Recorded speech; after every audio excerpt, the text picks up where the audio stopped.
Menga qarang siz, nimaga reklamadagi 180 minglik narsalarni menga 200 mingdan sotdingiz? Assalomu alaykum. Yo'q, biz ustiga qo'yib sotmaymiz. Ustiga qo'yib sotgansiz. Nima men sizga yosh bolamanmi? Pulimni tez qaytaring, bo'lmasa tepada tanishlarim bor, yoniga chiqaman. Yo'q, to'xtang, siz tushunmayapsiz. Keling, men sizga tushuntiraman. Juda yaxshi tushunganman-da, o'zini oqlaydi endi. Oxirgi vaqt ikkala do'konlarimizda ham rosa ko'p tushunmovchiliklar bo'lyapti. Mana misol uchun bunisi bambuk, bunisi vellur variant. Ikkalasining ham rangi bir xil, faqat materialda farqi bor. Ikkalasining farqi bambuk qalinroq bo'ladi, HB bambuk. Velluri bunga nisbatan yuqoriroq bo'ladi. Farqi o'shanisida. Agar siz qalin narsa kiya olmasangiz, bemalol vellur variantidan olsangiz bo'ladi. Ikkalasining ham kачествоsi вообще zo'r chiqqan.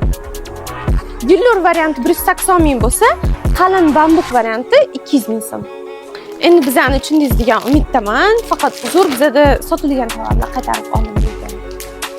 O'zimga o'xshab dokonga ketganda qaysidan shunga yetardim? Shu yo'q.